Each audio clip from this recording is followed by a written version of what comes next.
आशीर्वाद लेने स्वयं हमारे बीच उपस्थित हैं माननीय प्रधानमंत्री श्री नरेंद्र मोदी जी। आइए एक साथ उत्साह से कहे, मोदी मोदी मोदी। भारत माता की, भारत माता की।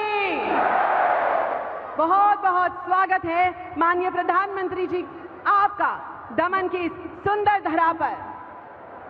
प्रेम और आशीर्वाद स्वीकार करने के लिए, आपको अनन्य भेंट सौगात प्रदान करने के लिए स्वयं पधारे हैं हमारे प्रधान सेवक माननीय नरेंद्र मोदी जी। साथ ही हम मंच पर हार्दिक स्वागत करते हैं दादरा एवं नगर हवेली, दमन एवं दीव और लक्षद्वीप के माननीय प्रशासक श्री प्रफुल्ल पटेल जी का। साथ में स्वागत है माननीय सांसद महोदया, माननीय निर्वाचित प्रतिनिधिगण एवं सभी मंचस्थ महानुभावों का। अतिथि देवो भव के भाव के साथ अब बेला है संघ प्रदेश में हमारे राष्ट्र नायक श्री मोदी जी के स्वागत की।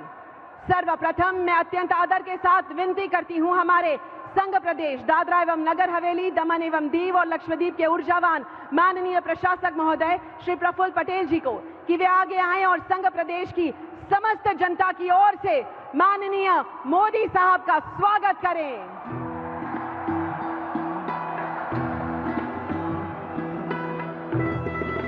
ऊष्मा के साथ स्वागत हो रहा है, आइए हम भी तालियां बजाएं।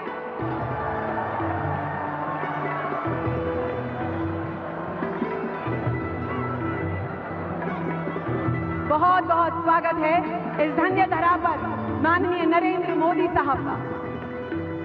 अब मैं सादर आमंत्रित करती हूं हमारे माननीय सांसद महोदया श्रीमती कलाबेन डेलकर को कि वे हमारे प्रिय प्रधानमंत्री जी का आदर पूर्वक स्वागत करें।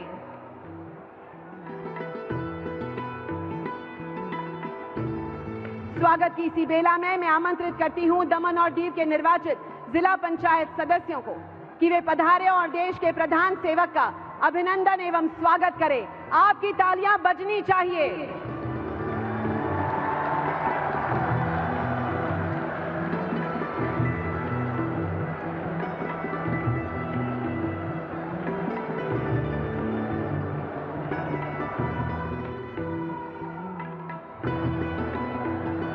धन्यवाद।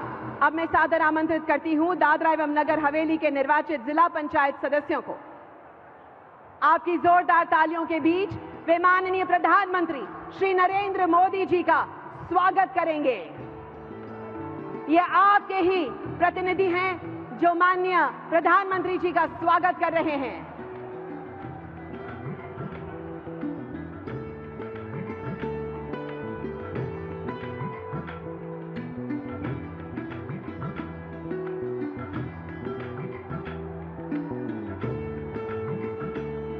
धन्यवाद। इसी क्रम में मैं आमंत्रित करती हूं दमन दीव के निर्वाचित म्युनिसिपल काउंसिलर्स को कि वे पधारें और आदरणीय प्रधानमंत्री जी का ऊष्मा के साथ स्वागत करें।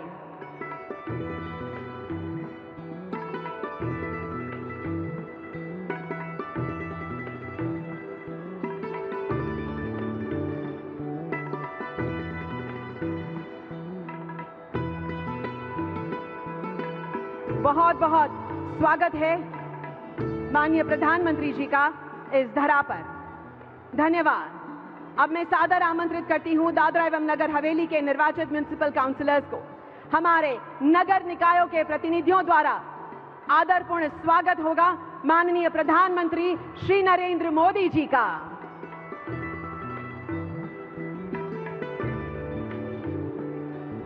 सभी का प्रेम और आशीर्वाद स्वीकारते हुए माननीय प्रधानमंत्री जी, आइए तालियों की गूंज के साथ हम भी स्वागत में जुड़े।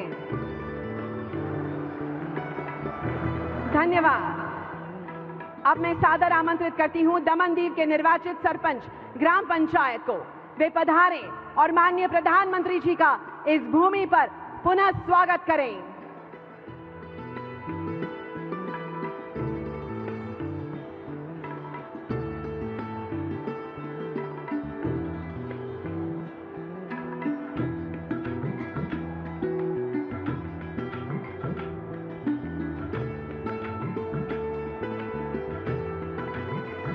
बहुत बहुत स्वागत है माननीय प्रधानमंत्री जी, धन्यवाद। अब मैं आमंत्रित करती हूं दादरा एवं नगर हवेली के निर्वाचित सरपंच ग्राम पंचायत को कि वे पधारें और हमारे ग्रामीण अंचलों की ओर से माननीय प्रधानमंत्री श्री का बहुत बहुत स्वागत करें।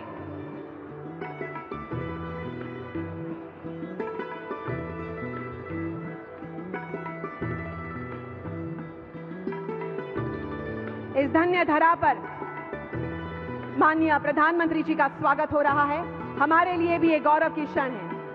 धन्यवाद। अब मैं आमंत्रित करती हूं बीजेपी संघ प्रदेश के वरिष्ठ प्रतिनिधियों को दादरा एवं नगर हवेली और दमन एवं दीव के वरिष्ठ प्रतिनिधि माननीय प्रधानमंत्री जी का पूरे उत्साह के साथ स्वागत करेंगे।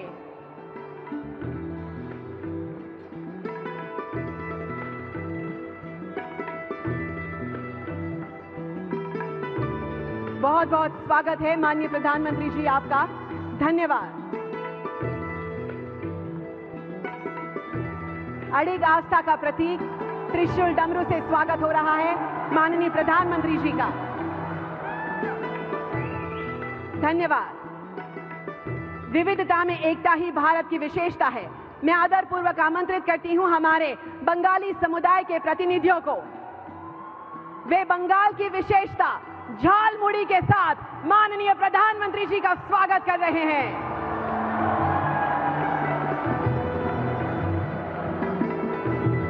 अनुपम वांगी झालमुड़ी से स्वागत हो रहा है माननीय प्रधानमंत्री जी का, धन्यवाद। और अंत में मैं पूरे आदर के साथ आमंत्रित करती हूं हमारे असमिया समुदाय के प्रतिनिधियों को कि वे आगे आएं और दमन की इस धरा पर माननीय प्रधानमंत्री जी का आत्मीय स्वागत करें।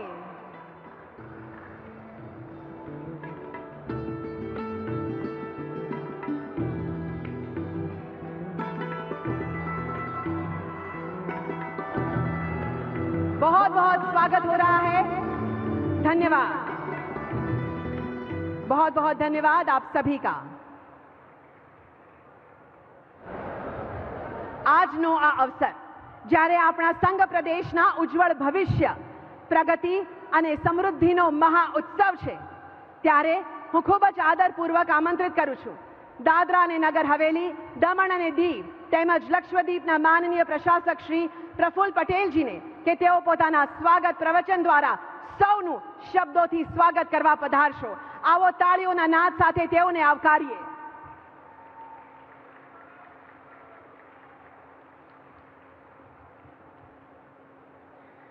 भारत माता की। ढीलू ढीलू ना चले भाई, साहेब आव्या छे। भारत माता की, भारत माता की, भारत माता की। धन्यवाद। आजना आ ऐतिहासिक अवसरे आपणा सौना लाडीला અને પરમ આદરણીય પ્રધાનમંત્રી શ્રી આ વિસ્તારના સાંસદ બેન કલાબેન, સંઘ પ્રદેશની ત્રણેય જિલ્લા પંચાયતના સૌ ચૂંટાયેલા જનપ્રતિનિધિઓ, નગરપાલિકાના સૌ જનપ્રતિનિધિઓ, ગ્રામ પંચાયતના સૌ સરપંચ મિત્રો, સદસ્ય મિત્રો, વિશાળ સંખ્યામાં પધારેલા આદરણીય પ્રધાનમંત્રીશ્રીનું સ્વાગત કરવા માટે આપ જ્યારે છેલ્લા એક અઠવાડિયાથી ઉત્સવ જેવો માહોલ પ્રદેશમાં હતો, એવા આપ સૌનું હૃદયપૂર્વક હું સ્વાગત કરું છું।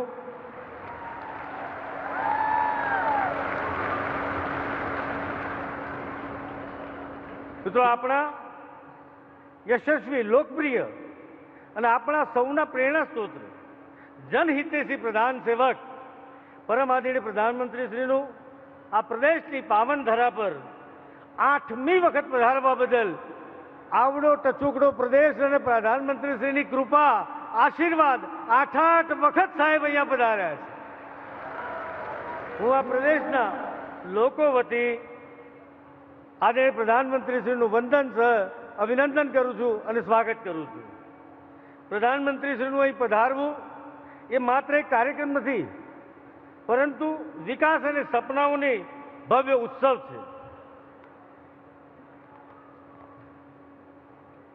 એક સક્ષમ વૈશ્વિક નેતા તરીકે વિશ્વભરમાં દેશનું ગૌરવ પ્રતિષ્ઠા અભૂતપૂર્વ ઊંચાઈ પર પહોંચાડીને તેઓ ભારતને વૈશ્વિક ઓળખ બનાવી છે. આઝાદ ભારતના ઇતિહાસમાં આ એક બહુ મહત્વપૂર્ણ બાબત છે. આઝાદ ભારતના ઇતિહાસમાં હેડ ઓફ ગવર્મેન્ટ તરીકે સતત 25 વર્ષ સુધી રાષ્ટ્ર સેવા અને સમાજ સેવામાં સમર્પિત અને સાથે સાથે પરિશ્રમની પરાકાષ્ઠા સર્જી છે. આજ દિન સુધી હેડ ઓફ ગવર્મેન્ટ તરીકે 25 વર્ષ સુધી દેશની આઝાદી પછી કોઈએ સેવાઓ આપી નથી. આનું સંપૂર્ણ શ્રેય આપના આશીર્વાદથી આદરણીય પ્રધાનમંત્રીશ્રીને જાય છે. સતત 25 વર્ષ મિત્રો કેટલો મોટો લાંબો કાર્યકાળ છે.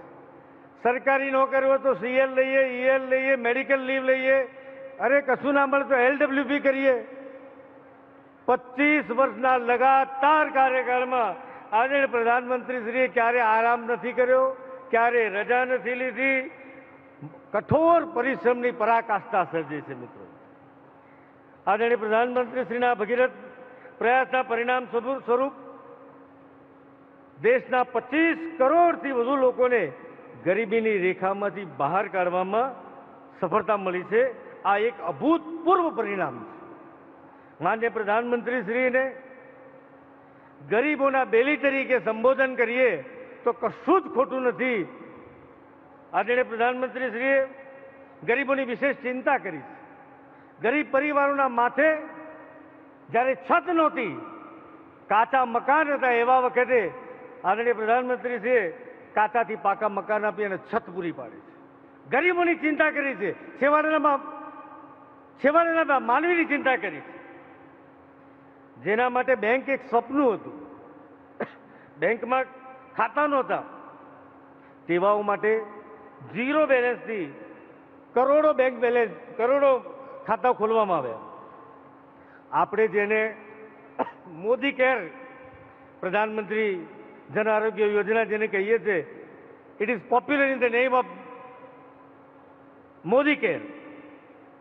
મોદી કેર યોજના મારફતે મફત સારવાર અને શ્રેષ્ઠ સારવારની ખાતરી આપીને ગરીબોની ચિંતા દૂર કરી. દેશમાં સ્વચ્છતાની એક નવી ક્રાંતિની શરૂઆત કરી અને આપણા સૌના સંસ્કારમાં પરિવર્તિત કરી. 80 કરોડ લોકોને મફત અનાજ પૂરું પાડ્યું છે. કરોડો લોકોને ધુમાડામાંથી મુક્ત કરી ગેસના બાટલા આપ્યા છે. આવા ગરીબોના બેલી એવા આપણા પ્રધાનમંત્રીશ્રીને હૃદયથી વંદન કરી અભિનંદન કરું છું. વધુમાં વર્ષોથી એવા ઘણા કામ હતા કે જે કામો લગભગ અશક્ય હતા. એવા અશક્ય જેને માનવામાં આવતા કામોને આજે હકીકત બની છે. દાખલા તરીકે અયોધ્યામાં પ્રભુ રામનું ભવ્ય મંદિરનું નિર્માણની વાત હોય, બંધારણની કલમ 370ની નાબૂદીની વાત હોય, ટ્રિપલ તલાકથી મુસ્લિમ બહેનોને મુક્તિ આપવાની વાત હોય, આ બધું જ આપણા સૌની ભાવનાઓને અનુરૂપ સાકાર થયું. મિત્રો, એટલું જ નહીં, દુશ્મન દેશના ઘરમાં ઘૂસીને કરેલ ઓપરેશન સિંદૂર દ્વારા આખી દુનિયાને ભારતના સામર્થ્યનો અને ભારતની ક્ષમતાનો અનુભવ કરાવ્યો.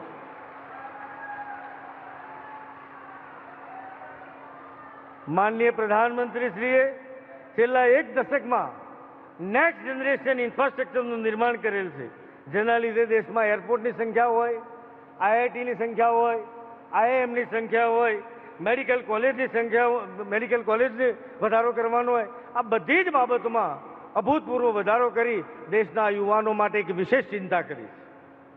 આજે ડિજિટલ ક્રાંતિના કારણે દેશ સશક્ત થયો છે. વહીવટી પ્રક્રિયા વધુ ઝડપી અને પારદર્શક બની છે. એક સમયે મોટાભાગે બધું જ આપણા ત્યાં ઇમ્પોર્ટ થતું હતું. આજે એક્સપોર્ટ કરતો દેશ થઈ ગયો એનું સંપૂર્ણ શ્રેય આદરણીય પ્રધાનમંત્રીશ્રીને જાય છે, એમ કહું તો કશું ખોટું નથી. આ તમારા હાથમાં જે મોબાઈલ છે, અત્યારે ઉદાહરણ તરીકે એમ કહી શકાય કે સૌથી વધુ મોબાઈલ ઉત્પાદન કરવામાં કોઈ દેશનું નામ આવતું હોય આપણો દેશ છે. સૌથી વધુ મોબાઈલનું ઉત્પાદન આપણે કરીએ છીએ. મૂન મિશન હોય, ક્વોન્ટમ મિશન હોય, ગગનયાન હોય, આવા પ્રોજેક્ટથી અંતરિક્ષ ક્ષેત્રે વિકાસની હરણફાળ આપણે ભરી છે. આ સાથે જ નારી શક્તિ વંદન અધિનિયમ દ્વારા મહિલાઓનું રાજકીય સશક્તિકરણ કરી સત્તામાં ભાગીદાર બનાવવાનો પ્રચંડ સંકલ્પ પણ સાકાર કરેલ છે. આપ સૌએ આજે જોયું હશે સાહેબના સ્વાગતમાં અધિકાંશ માત્ર મહિલા નારી શક્તિને જ આપણે મહત્વ આપી અને એમના દ્વારા આદરણીય પ્રધાનમંત્રીનું સ્વાગત કરાવ્યું. મિત્રો, ઇતિહાસથી હું ને તમે સૌ વાકેફ છીએ. વિક્રમ સંવતની વાત છે. આપણે ઇતિહાસના પાને વાંચ્યું છે કે રાજા વિક્રમાદિત્ય ન્યાયપ્રિયતા, પ્રજાવત્સલતા અને પરદુખ ભંજન તરીકે એમની એક પોતાની વિશેષ છબી હતી. એ આપણે ખૂબ સારી રીતે જાણીએ છીએ. પણ મિત્રો, આપણે સૌએ પ્રત્યક્ષ રૂપે રાજા વિક્રમાદિત્યને મળવાનો, એમને જોવાનો, નિહાળવાનો કે અનુભવવાનો અવસર નથી મળ્યો. પરંતુ આદરણીય પ્રધાનમંત્રીશ્રીની ગરીબો પ્રત્યેની સંવેદના, સાધારણ માનવીના દુઃખમાં ભાગીદાર બનવાની મનોવૃત્તિ અને પ્રજા કલ્યાણના કાર્યો દ્વારા કરવાની રુચિ આપણે સૌએ અનુભવી છે. આ અનુભવના આધારે હું દ્રઢપણે કહી શકું કે આપણા લાડીલા પ્રધાનમંત્રી શ્રી પરદુખ ભંજન છે, પરદુખ ભંજન છે, પરદુખ ભંજન છે. આદરણીય પ્રધાનમંત્રી શ્રીમાં રાજા વિક્રમાદિત્યની ફોટોકોપી દેખાય છે. એમ કહું તો જરાય ખોટું નથી. જેમણે પોતાનું સમગ્ર જીવન સમાજ સેવા અને રાષ્ટ્ર સેવા માટે સમર્પિત કર્યું છે. અને એટલે જ સમગ્ર દેશના નાગરિકોએ પ્રધાનમંત્રી શ્રીમાં અતૂટ શ્રદ્ધા અને વિશ્વાસ છે. મિત્રો, ઉદાહરણ આપણી સૌની સમક્ષ લક્ષદ્વીપમાં આદરણીય પ્રધાનમંત્રી શ્રીએ માત્ર એક ડૂબકી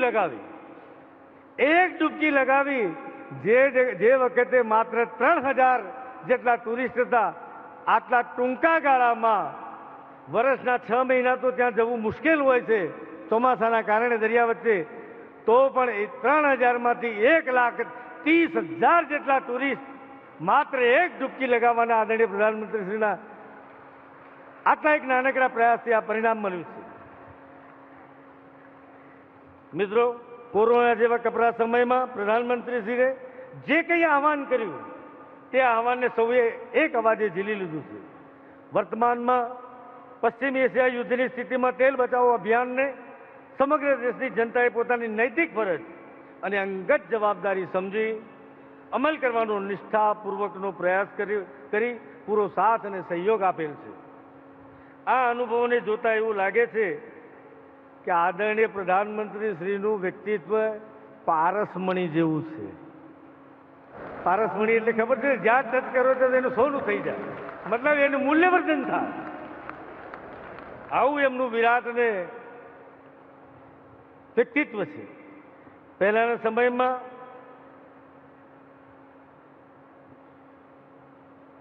યોજનાઓ બનતી હતી, પણ કેટલી સાકાર થતી તે મને બહુ ખબર નથી. એ પ્રશ્નાર્થ હતો, આપ સૌના મનમાં પ્રશ્નાર્થ હતો.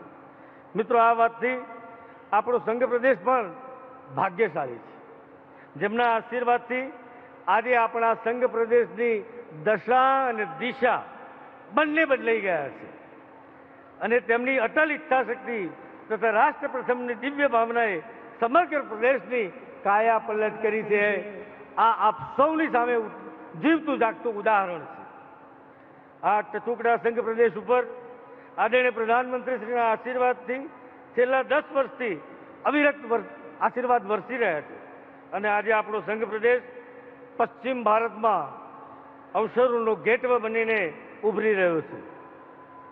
સંઘ પ્રદેશના લાખો નાગરિકો વતી હું નૂતન ભારતના નિર્માણ માટે અસંભવ સપનાઓને જમીન સ્તરે સાકાર કરનાર આપણા યશસ્વી પ્રધાનમંત્રી શ્રીનું એકવાર ફરીથી સંઘ પ્રદેશની આ પુનિત પાવન ધરા ઉપર હૃદયના ઊંડાણથી સ્વાગત કરું છું, વંદન કરું છું, અભિનંદન કરું છું. મિત્રો, આદરણીય પ્રધાનમંત્રીશ્રીએ આ પ્રદેશ ઉપર અસીમ કૃપા કરી છે. એવી કોઈ બાબત નથી. હેલ્થ કેર હોય, એજ્યુકેશન હોય, ટુરિઝમ હોય, ઇન્ડસ્ટ્રી હોય, લેબર એમ્પ્લોયમેન્ટ હોય, બધી જ બાબતમાં એમની ત્યારે આપણા ઉપર અસીમ કૃપા કરી છે. મારી આપને એક નમ્ર વિનંતી છે, સમગ્ર પંડાલમાં બેઠેલા લોકોને પોતાના મોબાઈલની ટોર્ચ ચાલુ કરી પોતાની જગ્યાએ ઊભા થઈ મારી સાથે જયઘોષ કરી આદરણીય પ્રધાનમંત્રીશ્રીનું સ્વાગત કરીશું. ભારત માતા કી, ભારત માતા કી, ભારત માતા કી, માતરમ માતરમ, માતરમ માતરમ. આભાર, ધન્યવાદ.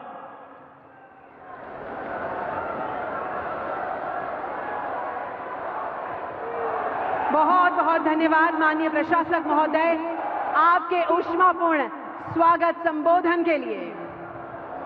देवियों और सज्जनों, आज हम समय के उस गौरवशाली मोड़ पर खड़े हैं जहां प्रगति का सच्चा मूल्यांकन राष्ट्र के अंतिम छोर पर बैठे नागरिक के जीवन में आए संतोष और सुगमता से तय हो रहा है. और आज आदरणीय प्रधानमंत्री जी के कर कमलों द्वारा हमारे दो संघ प्रदेशों दादरा और नगर हवेली एवं दमन और दीव तथा लक्षद्वीप के लिए 3,850 करोड़ रुपए से अधिक की लागत वाली 60 दूरगामी परियोजना का शिलान्यास हो रहा है.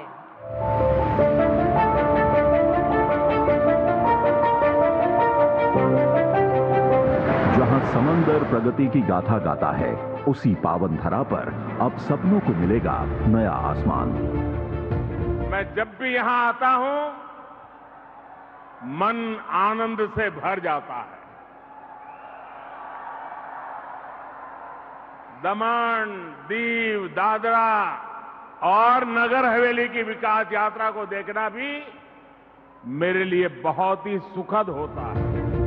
भारत के यशस्वी प्रधानमंत्री श्री नरेंद्र मोदी जी के कर कमलों से और प्रशासक श्री प्रफुल्ल पटेल जी के अडिग संकल्पों से आज कुल 2,970 करोड़ रुपए की लागत वाली 56 महापरियोजनाओं का उपहार संघ प्रदेश के जन जन को समर्पित किया जा रहा है. शिलान्यास, भविष्य की बुलंद आधारशिला. दमन में 359 करोड़ रुपए की लागत से बनने वाला आइकॉनिक ब्रिज अपने ग्लास डेक और व्यूइंग डेक के साथ पर्यटन को वैश्विक मानचित्र पर स्थापित करेगा. स्वदेश दर्शन 2.0 के तहत देवका के नमो पथ पर बन रहा भव्य कन्वेंशन सेंटर, जिससे दमन कॉरपोरेट और माइस टूरिज्म का ग्लोबल हब बनेगा. शिक्षा के क्षेत्र में 225 करोड़ रुपए का NIFT कैंपस युवाओं के हुनर को नई दिशा देगा. दादरा एवं नगर हवेली में 605 करोड़ रुपए की लागत से 7 ग्राम पंचायतों में 92 किलोमीटर लंबी आधुनिक सड़कों का जाल बिछाया जा रहा है. लोकार्पण, दमन में 877 करोड़ रुपए की सौगात. स्वास्थ्य सेवाओं में एक नए युग का उदय करते हुए अब जन जन के लिए समर्पित है अत्याधुनिक नमो हॉस्पिटल दमन. 300 से अधिक बेड की क्षमता वाले इस अस्पताल में अत्याधुनिक trauma centre, hi-tech operation theatres और ICU हैं.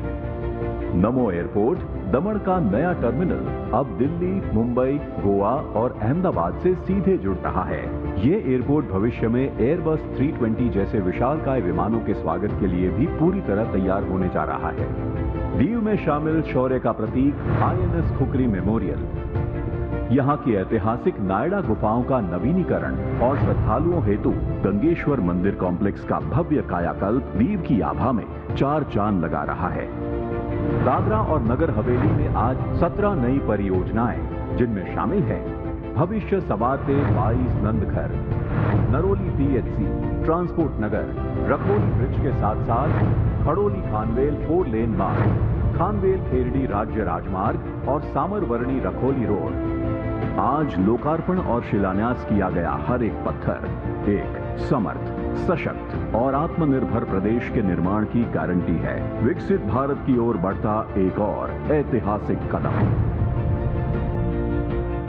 कर्तव्य पथ पर आगे बढ़ते हुए आज के इस ऐतिहासिक दिन पर हमारे माननीय प्रधानमंत्री लक्षद्वीप के लोगों के जीवन में एक सकारात्मक बदलाव लाने के लिए सागरमाला स्कीम अंतर्गत 885 करोड़ रुपए की 4 प्रतिष्ठित परियोजनाओं का शिलान्यास कर रहे हैं। कड़मत और कल्पेनी द्वीपों के पूर्वी हिस्से में 360 मीटर लंबी और 13 मीटर गहरी डीप वाटर जेटी विकसित की जा रही है, जो इन्हें देश की सबसे लंबी जेटियों में से एक बनाती है। इससे यात्री जहाजों, क्रूज जहाजों, रक्षा जहाजों और बड़े कार्गो कंटेनरों सहित विभिन्न प्रकार के जहाजों को रुकने की सुविधा साल भर मिलेगी, जिससे यात्रियों और कार्गो की सुरक्षित आवाजाही सुनिश्चित होगी। कदमत और कल्पेनी द्वीपों के पश्चिम हिस्से में बंदरगाह बुनियादी ढांचा सुविधाओं का विकास, यात्रियों और कार्गो की आवश्यकताओं को पूरा करने के लिए दोनों द्वीपों में आधुनिक शैलो वाटर जेटी विकसित की जा रही है। इसके अलावा इस परियोजना में द्वीपों में एक स्मार्ट फिश लैंडिंग साइट का विकास भी शामिल है। इस साइट पर नाव पार्किंग, ईंधन और बर्फ संग्रह तथा कोल्ड स्टोरेज के साथ मछली प्रसंस्करण की सुविधाएं उपलब्ध होंगी। इस प्रकार बुनियादी ढांचे के विकास के साथ साथ इस परियोजना का उद्देश्य लक्षद्वीप के लोगों की आजीविका में सुधार करना भी है। पर्यटन और मत्स्य पालन लक्षद्वीप की अर्थव्यवस्था की रीढ़ हैं। जिन परियोजनाओं का आज शिलान्यास किया जा रहा है, वे इन क्षेत्रों में लक्षद्वीप के लोगों के लिए प्रगति, बुनियादी ढांचे के विकास और अभूतपूर्व अवसरों के एक नए युग की शुरुआत करेंगी।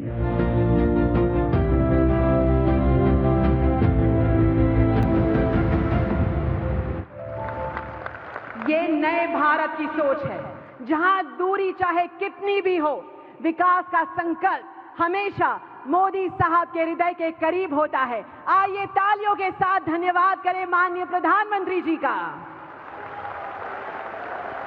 हमारे युवाओं के भविष्य को संवारने के पावन उद्देश्य के साथ मैं आदरणीय प्रधानमंत्री जी से निवेदन करती हूं कि आज के इस सुअवसर पर 4 नवनियुक्त शिक्षकों को अपने करकमलों से नियुक्ति पत्र प्रदान कर राष्ट्र निर्माण के इस नए सफर के लिए उनको आशीर्वाद दे।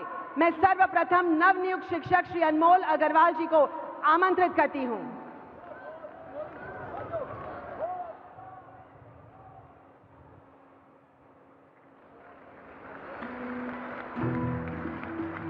अभिनंदन।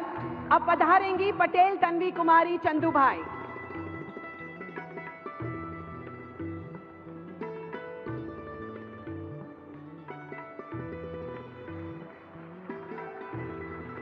अभिनंदन।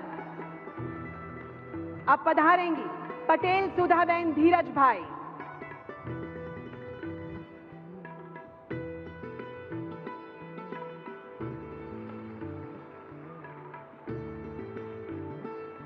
अभिनंदन। और अब पधारेंगे श्री हनी।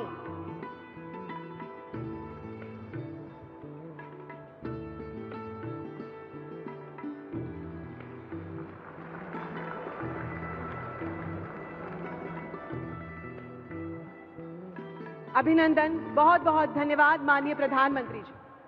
देवियों और सज्जनों, आज दमन की धरती पर विकास का एक नया अध्याय जुड़ रहा है, जहां स्वास्थ्य को नई ताकत, संपर्क को नई रफ्तार और जन जन की आकांक्षाओं को नई शक्ति मिल रही है। ये उस संकल्प के सजीव प्रतीक है जिसमें देश का कोई भी भूभाग छोटा नहीं और कोई भी नागरिक दूर नहीं। ऐसे ऐतिहासिक अवसर पर मैं अत्यंत आदरपूर्वक आमंत्रित करती हूं माननीय प्रधानमंत्री श्री नरेंद्र मोदी जी को उनके विशेष उद्बोधन के लिए। आइए तालियों की गूंज के साथ उनका स्वागत करें। माननीय नरेंद्र मोदी जी।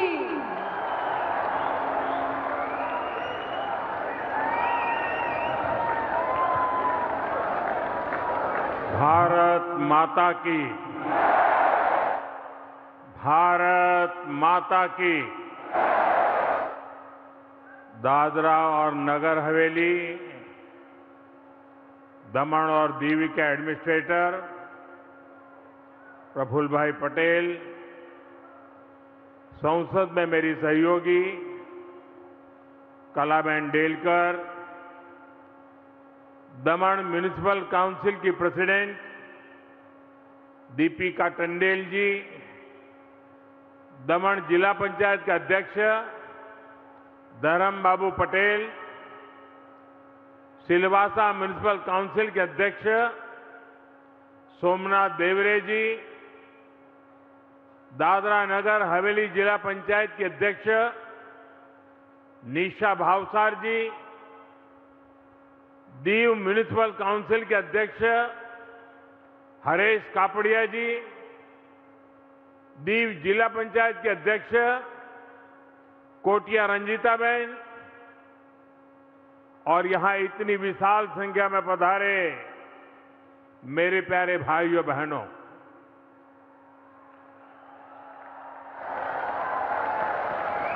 आप जैसे यहां इकट्ठे हुए हैं, वैसे ही लक्षद्वीप में भी बहुत बड़ी तादाद में लोग वीडियो के माध्यम से हमारे साथ जुड़े हुए हैं, क्योंकि आज लक्षद्वीप के विकास की भी एक नई शुरुआत, एक नए प्रकल्प जो पूरे लक्षद्वीप के जीवन में एक क्रांतिकारी काम करने वाले हैं, उसके लिए भी कुछ योजनाओं का शिलान्यास और लोकार्पण हुआ है।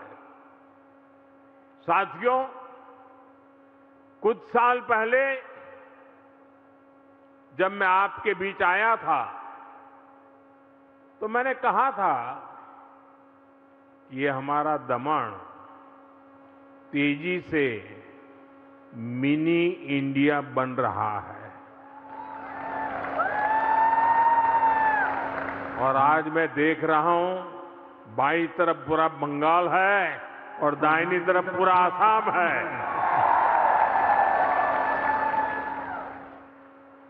दमन मिनी इंडिया का जीता जागता उदाहरण बन चुका है। यहां की विविधता, अलग अलग क्षेत्रों के लोगों का यहां निवास करना, पूरे भारत की सुंदर सी झलक आपके बीच आकर मिल जाती है। आप सब इतनी बड़ी संख्या में हमें आशीर्वाद देने आए, मैं इसके लिए आप सभी का बहुत बहुत धन्यवाद करता हूं। भाइयों बहनों, मुझे कई बार दमन और दीव आने का अवसर मिला है। दादरा और नगर हवेली भी आता रहता हूं और जब मैं मुख्यमंत्री या प्रधानमंत्री नहीं था तब तो बहुत बार आता था, लेकिन अब जब मैं यहां आता हूं और यहां के सुशासन को देखकर, गवर्नेंस मॉडल को देखकर बहुत अच्छा लगता है। हर बार मुझे लगता है कि पिछली बार के मुकाबले क्षेत्र विकास की राह पर मीलों आगे बढ़ गया है। साथियों, दादरा और नगर हवेली, दमन और दीव ने दशकों से विकास के सपने देखे थे। जो सपने पहले देखे वो पीढ़ियां तो चली गई, लेकिन आज जो पीढ़ी है वो अपनी आंखों के सामने देख रही है कि उनके माँ बाप, दादा दादी जो सपने देखते थे वो आज सपने पूरे होते हुए आप अपनी आंखों से देख रहे हैं। आज भी यहां कनेक्टिविटी, हेल्थ, एजुकेशन, टूरिज्म और अर्बन इंफ्रास्ट्रक्चर, इनसे जुड़ी अनेक परियोजनाओं का उद्घाटन और शिलान्यास हुआ है। विकास के ये काम दमन और पूरी यूनियन टेरिटरी के लिए यहां के लोगों के जीवन को आसान बनाएंगे। इनसे युवाओं के लिए नए अवसर तैयार होंगे। इन कामों के पीछे प्रफुल्ल भाई पटेल की दृष्टि, उनकी और उनकी टीम की मेहनत साफ साफ नजर आती है। मैं इसके लिए भी प्रफुल्ल भाई और उनकी पूरी टीम की सराहना करता हूं। मैं आप सभी को, लक्षद्वीप के लोगों को, दादरा नगर हवेली के लोगों को अनेक अनेक शुभकामनाएं देता हूं। आप सबको बधाई देता हूं। साथियों, आज आपके बीच आया हूं तो एक सुखद खबर आई है। मैं तो आज सुबह दिल्ली से निकल चुका था, लेकिन अभी जो आंकड़े सामने आए हैं, जो खबर आई है, वो सचमुच में प्रसन्नता करने वाली है और मैं भी चाहता हूं ये खुशी आपके साथ भी बांटूं। आज जो आंकड़े आए हैं, उन आंकड़ों से साफ है कि भारत की अर्थव्यवस्था की नींव कितनी मजबूत है। वर्ष 2025-26 में, यानी जो फाइनेंशियल ईयर पिछला पूरा हुआ, वर्ष 2025-26 में भारत ने 7.7% की ग्रोथ रेट हासिल की है। 7.7। और पिछला क्वार्टर जो 31 मार्च को खत्म हुआ, उसमें भी भारत की ग्रोथ 7.8% रही है। 7.8। और ये दुनिया में तेज गति से आगे बढ़ने वाली बड़ी इकोनॉमी है। हर भारतीय को गर्व हो, ये है उसकी गति। आज देश जिस रिफॉर्म एक्सप्रेस पर चल रहा है, आज देश में इंफ्रास्ट्रक्चर का जो इतना विकास हो रहा है, गरीब कल्याण को लेकर इतने बड़े स्तर पर जो काम चल रहा है, इन सारे प्रयासों का परिणाम है कि आज देश बड़ी इकोनॉमी में सबसे तेज गति से आगे बढ़ रहा है। और हम सब जानते हैं, दुनिया संकटों में घिरी हुई है। सारी दुनिया की अर्थव्यवस्था सवाल ये निशानों के नीचे दबी पड़ी है। वैश्विक संकट के इस बुरे से बुरे दौर में भी 140 करोड़ देशवासियों के सामूहिक प्रयासों से भारत खुद को संभाल तो पा ही रहा है, लेकिन साथ साथ सबसे आगे रहने में भी उसके प्रयास सफल होते जा रहे हैं। मैं देशवासियों को आर्थिक क्षेत्र की इस नई ऊंचाई को प्राप्त करने के लिए बहुत बहुत बधाई देता हूं और मैं देश को फिर आश्वस्त करता हूं कि देश दुनिया भर में चल रहे इन संकटों का सामना करते हुए रिफॉर्म, परफॉर्म और ट्रांसफॉर्म के रास्ते पर ऐसे ही दृढ़ संकल्प के साथ तेज गति से आगे बढ़ता ही रहेगा, ये मेरी देशवासियों को गारंटी है। साथियों, आज हमारे लिए विकास जितना जरूरी है, उतना ही अहम है हमारे विकास का मॉडल सस्टेनेबल हो। आज वर्ल्ड एनवायरनमेंट डे के दिन हमारे यूनियन टेरिटरी स्टेट इसी संकल्प को साकार कर रहा है। आज एक और यहां हजारों करोड़ की विकास परियोजनाओं का लोकार्पण और शिलान्यास हुआ है।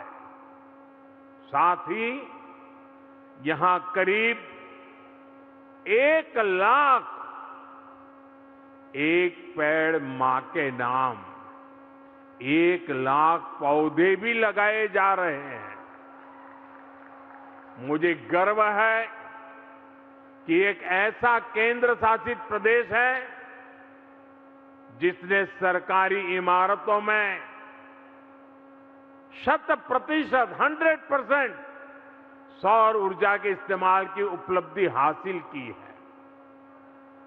आज दीव में दिन में जितनी बिजली की डिमांड होती है, वो सोलर पावर से ही पूरी हो रही है। और हमें तो इसे और आगे लेकर जाना है। घरों में भी सोलर ऊर्जा से बिजली मिले, यही नहीं अतिरिक्त बिजली से परिवार की आय भी हो, इसके लिए रूफटॉप सोलर प्लांट लगाने की पहल शुरू हुई है। मैं इन उपलब्धियों के लिए भी आप सबकी सराहना करता हूं। साथियों, साथ साथ मुझे ये भी बताया गया है, दमन के लोग इन दिनों यहां स्वच्छता अभियान भी चला रहे हैं। ये दिखाता है कि स्वच्छता किस तरह दमन के जनजीवन में संस्कार बन चुका है। और ये संस्कार स्वच्छता में नजर आ रहे हैं। मैं इस जन भागीदारी के आपके प्रयासों के लिए दमन के लोगों का अभिनंदन करता हूं। साथियों, दादरा नगर हवेली, दमन और दीव ये संघ शासित प्रदेश होने के साथ ही भारत की पहचान और विरासत भी है। इसलिए इसके विकास के लिए हमारे लक्ष्य भी साधारण नहीं है। मुझे याद है, जब मैं पिछले साल सिलवासा आया था, तब मैंने आपको सिंगापुर का उदाहरण दिया था। मैंने कहा था कि एक समय सिंगापुर मछुआरों का छोटा सा गांव था, लेकिन सिंगापुर के लोगों ने एक सपना देखा, वहां के लोगों ने बड़ा लक्ष्य तय किया और आज वही सिंगापुर दुनिया का सबसे बड़ा बिजनेस हब बन चुका है। आज दादरा और नगर हवेली, दमन और दीव भी वही सपना देख रहे हैं। ये नमो एयरपोर्ट, दमनगंगा नदी पर बनने वाला आइकॉनिक बीच फ्रंट, उस पर बनने वाला कन्वेंशन सेंटर, ऐसे सभी इंफ्रास्ट्रक्चर के जरिए हम भविष्य के बड़े नए संकल्पों की नींव रख रहे हैं। इन प्रोजेक्ट के जरिए आप लोगों की आवाजाही आसान होगी, यहां बिजनेस के लिए नई संभावनाएं बनेगी। दमन के दोनों किनारों पर विकास की गति और तेज होगी। साथियों, यहां हॉस्पिटैलिटी इकोनॉमी से जुड़े अवसर बढ़ेंगे और साथ ही ट्रांसपोर्ट, नगर जैसी सुविधा से व्यापार, लॉजिस्टिक को भी नई गति मिलेगी। साथियों, इस क्षेत्र में ब्लू इकोनॉमी के लिए हमने जो विजन तैयार किया है, वो विजन भी हाईटेक इंफ्रास्ट्रक्चर की ताकत से ही साकार होगा। इसलिए लक्षद्वीप के कल्पेनी और कदमत द्वीपों में भी आज ही आधुनिक पोर्ट की आधारशिला रखी जा रही है। ये सभी प्रयास ब्लू इकोनॉमी में देश की ताकत को बढ़ाएंगे और जैसा मैंने कहा, ये लक्षद्वीप का भाग्य बदलने वाले इनिशिएटिव है। साथियों, भाजपा की सरकार में, एनडीए की हमारी सरकार में हमारे लिए विकास की पहली कसौटी है गरीब, वंचित, आदिवासी और मिडिल क्लास के जीवन में बदलाव। इसके लिए हेल्थ सेक्टर हमारी बहुत बड़ी प्राथमिकता है। बीते वर्षों में देश हेल्थ केयर के लिए होलिस्टिक विजन लेकर आगे बढ़ा। हमने इलाज से जुड़ी हर चिंता का समाधान किया है। आज गरीब से गरीब के पास भी आयुष्मान कार्ड की सुविधा है। उनके पास 5 लाख रुपए तक के मुफ्त इलाज का भरोसा है। बीमारी की समय से जांच हो सके, इसके लिए प्रधानमंत्री आयुष्मान आरोग्य मंदिरों की व्यवस्था है। जन औषधि केंद्रों के जरिए सस्ती दवाइयां भी मिल रही है। ये सुविधाएं और बेहतर हो और आधुनिक हो, इसके लिए आयुष्मान भारत डिजिटल मिशन के जरिए आज स्वास्थ्य सेवाओं को टेक्नोलॉजी से जोड़ा जा रहा है। साथियों, आयुष्मान कार्ड और जन औषधि केंद्रों से ही गरीब और मध्यम वर्ग के करीब 2.25 लाख करोड़ रुपए खर्च होने से बचे हैं। भाइयों बहनों, केंद्र सरकार की नीतियों का बहुत लाभ इस क्षेत्र के लोगों को भी हुआ है। एक समय यहां इलाज की अच्छी सुविधाओं का भी अभाव था। यहां मेडिकल कॉलेज तक नहीं था, लेकिन अब मेडिकल कॉलेज भी है और उसमें पोस्ट ग्रेजुएशन की पढ़ाई भी शुरू हो गई है।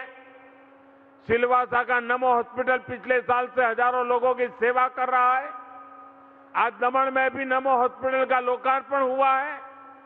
इस क्षेत्र के लोगों को भी अब और बेहतर हेल्थ केयर का लाभ मिलेगा। साथियों, हमारी सरकार कैसे स्वास्थ्य को प्राथमिकता देते हुए चल रही है, इसका एक प्रमाण नेशनल फैमिली हेल्थ सर्वे के नतीजों में भी मिलता है। एक समय भारत में ज्यादातर बच्चों की डिलीवरी अस्पताल में नहीं होती थी। आज देश में 90% से अधिक डिलीवरी अस्पतालों में हो रही है, जिसके कारण माता मृत्यु या नवजात के मृत्यु में बहुत बड़ा रुकावट आई है। मिशन इंद्रधनुष की वजह से बच्चों के टीकाकरण के क्षेत्र में भी भारत ने अच्छी प्रगति की है।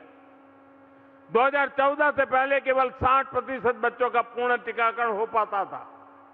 आज यह आंकड़ा बढ़कर करीब 90% तक पहुंच गया है। स्वास्थ्य सुरक्षा के क्षेत्र में भी बड़ा बदलाव आया। 2014 से पहले 30% से भी कम परिवार स्वास्थ्य बीमा योजना से जुड़े हुए थे। आज आयुष्मान भारत उन आंकड़ों को भी बदल दिया है। अब 60% से अधिक परिवारों को ये सुरक्षा मिल रही है। साथियों, स्वास्थ्य के क्षेत्र में सरकार के इन प्रयासों का लाभ अगर किसी को सबसे ज्यादा मिला है तो मेरे देश की नारी शक्ति है। साथियों, पहले इस क्षेत्र के युवाओं को हायर एजुकेशन के लिए भी बाहर जाना पड़ता था, लेकिन आज यहां नेशनल लेवल के एक नहीं कई इंस्टीट्यूट बन चुके हैं। पिछले वर्षों में यहां स्कूलों की नई बिल्डिंग्स बनी है, स्कूलों में स्मार्ट क्लासरूम भी बने हैं। 40,000 से अधिक विद्यार्थियों को इनका लाभ मिल रहा है। मुझे खुशी है कि केंद्र शासित प्रदेश धीरे धीरे एजुकेशन के क्षेत्र में आगे आ रहा है। स्वामी विवेकानंद एजुकेशन हब जैसे कई निर्माण यहां हो रहे हैं। भाइयों बहनों, इस शिक्षा क्रांति में हमारी बेटियां पीछे न रहे, ये भी हमारा संकल्प है। इसके लिए कई बड़े प्रयास किए जा रहे हैं। सरस्वती साइकिल स्कीम, सरस्वती विद्या योजना यहां की बेटियों को बहुत मदद कर रही है। साथियों, आज भारत की कोशिश है कि देश के युवाओं को डिग्री के साथ ही सही दिशा भी मिले, उन्हें ऐसा एक्सपोजर मिले जो लोकल टैलेंट को ग्लोबल अवसरों से जोड़े। Design, law, engineering, medical education, IT, drone और रिन्यूएबल एनर्जी जैसे क्षेत्रों में हमारी आज की तैयारी भारत की वर्कफोर्स को मजबूत बनाएगी। इसलिए प्रोफेशनल संस्थानों का विस्तार बहुत महत्वपूर्ण है। साथियों, आज निफ्ट के 18वें कैंपस की आधारशिला रखी गई है। ये संस्थान यहां के युवाओं को ग्लोबल एक्सपोजर से जोड़ेगा। आईटीआई दमन में ड्रोन टेक्नीशियन जैसे नए कोर्सेज भी शुरू हुए हैं। पीएम विश्वकर्मा और पीएम सूर्यघर मुफ्त बिजली योजना, इनसे जुड़े ट्रेनिंग प्रोग्राम्स का भी लाभ युवाओं को मिल रहा है। साथियों, देश में खेलों को भी नई सोच के साथ आगे बढ़ाया गया। हमारे खेल अब केवल बड़े शहरों या बड़े स्टेडियमों तक सीमित नहीं है। खेलो इंडिया जैसे प्रयासों ने युवाओं को अपनी प्रतिभा दिखाने का नया मंच दिया है। इसे छोटे छोटे क्षेत्रों में नेशनल लेवल पर खेल के जगत में हमारे बच्चे आगे आ रहे हैं और इसका भी लाभ इस क्षेत्र को हुआ है। दीव आज बीच स्पोर्ट्स का एक बड़ा केंद्र बनकर उभरा है। गोगला बीच पर हुए बीच गेम्स ने देश का ध्यान इस क्षेत्र की ओर खींचा है। आज यहां आधुनिक स्पोर्ट्स इंफ्रास्ट्रक्चर पर लगातार काम हो रहा है। खानवेल में फुटबॉल सेंटर और दमन में वॉलीबॉल ट्रेनिंग सेंटर यहां खेल संस्कृति को मजबूत कर रहे हैं। साथियों, आज देश का बहुत बड़ा फोकस टूरिज्म पर भी है। हमारा प्रयास है कि टूरिज्म से स्थानीय कला और संस्कृति को बढ़ावा मिले, छोटे छोटे स्थानों को भी बड़े बड़े अवसरों के साथ जोड़ा जा सके। देखो अपना देश जैसे प्रयासों ने लोगों को देश की विविधता के बारे में जानने के लिए प्रेरित किया है। आज भारत में heritage tourism, beach tourism, eco tourism, adventure tourism, इन सेक्टर्स को नई ऊर्जा मिल रही है। साथियों, दादरा और नगर हवेली, दमन और दीव में तो पर्यटन भी इतनी असीम संभावनाओं वाला एक क्षेत्र है। इस क्षेत्र को प्राकृतिक सुंदरता अद्भुत वरदान मिला है। इसलिए पर्यटन को लेकर देश ने जिन नीतियों पर काम किया है, दादरा और नगर हवेली, दमन और दीव को उसका बड़ा लाभ मिल रहा है। 2021 में यहां करीब 6 लाख टूरिस्ट आए थे। 2025 में यह संख्या बढ़कर लगभग 50 लाख तक पहुंच गई है। यानी कुछ ही वर्षों में टूरिज्म फुटफॉल में करीब 10 गुना बढ़ोतरी हुई है। ये बेहतर इंफ्रास्ट्रक्चर, बेहतर सुविधाओं, साफ सुथरे बीच की वजह से संभव हुआ है। दमन नाइट मार्केट, राम सेतु सी फ्रंट, नमोपत सी फ्रंट, नानी दमन फोर्ट, गंगेश्वर टेम्पल कॉम्प्लेक्स, ऐसे अनेक स्थान आज इस पूरे क्षेत्र की नई पहचान बन रहे हैं। साथियों, दादरा और नगर हवेली, दमन और दीव, इसके सपनों को पूरा करने के लिए हमें यहां की औद्योगिक ताकत को भी बढ़ाना है। ये भी गर्व की बात है कि यूनियन टेरिटरी ने मैन मेड फाइबर के क्षेत्र में अपनी अलग पहचान बनाई है। दादरा और नगर हवेली को national man made fibre capital के रूप में पहचाना जाता है। प्लास्टिक एक्सपोर्ट में भी ये क्षेत्र लगातार आगे बढ़ रहा है। सरकार ने यहां इंडस्ट्रीज और एमएसएमईज को सपोर्ट देने के लिए भी लगातार प्रयास किए हैं। यहां एमएसएमईज और अन्य इंडस्ट्रीज को करोड़ों रुपए से अधिक का आर्थिक सहायता दी गई है। केंद्र शासित प्रदेश के लघु उद्योगों और कुटीर उद्योगों के लिए नए अवसर खोल रहे हैं। मुझे विश्वास है आने वाले समय में एक क्षेत्र मैन्युफैक्चरिंग का बड़ा हब बनेगा। साथियों, जब विकास के विजन के साथ संवेदनशील गवर्नेंस जुड़ता है तो परिवर्तन तेज गति से जमीन पर उतरता है। दादरा और नगर हवेली, दमन और दीव में हमारे इन प्रयासों का प्रभाव देखकर संतोष होता है। मुझे इस धरती के लोगों पर पूरा भरोसा है। यहाँ के युवा, यहाँ की माताएं बहनें, यहाँ के किसान, यहाँ के कारीगर, श्रमिक और उद्यमी आने वाले वर्षों में इस विकास यात्रा को और आगे ले जाएंगे। मैं आपको भरोसा दिलाता हूं, आपके सपनों को पूरा करने के लिए केंद्र सरकार कंधे से कंधा मिलाकर खड़ी रहेगी। इसी विश्वास के साथ मैं एक बार फिर विकास परियोजनाओं के लिए आपको बहुत बहुत बधाई देता हूं। मेरे साथ बोलिए, भारत माता की, भारत माता की, भारत माता की। बहुत बहुत धन्यवाद। माननीय प्रधानमंत्री जी, आपकी ओजस्वी वाणी और आज का यह क्षण विकास के इतिहास में अंकित रहेगा और आने वाली पीढ़ियां इसे अवसर, उपलब्धि और आत्मविश्वास के संगम के रूप में याद करेगी। माननीय प्रधानमंत्री जी, आपका हृदय से धन्यवाद और कोटिशः धन्यवाद। फिर से पुनः संघ प्रदेश में अवश्य पधारिएगा। एक साथ कहिए, भारत माता की, भारत माता की, भारत माता की। धन्यवाद।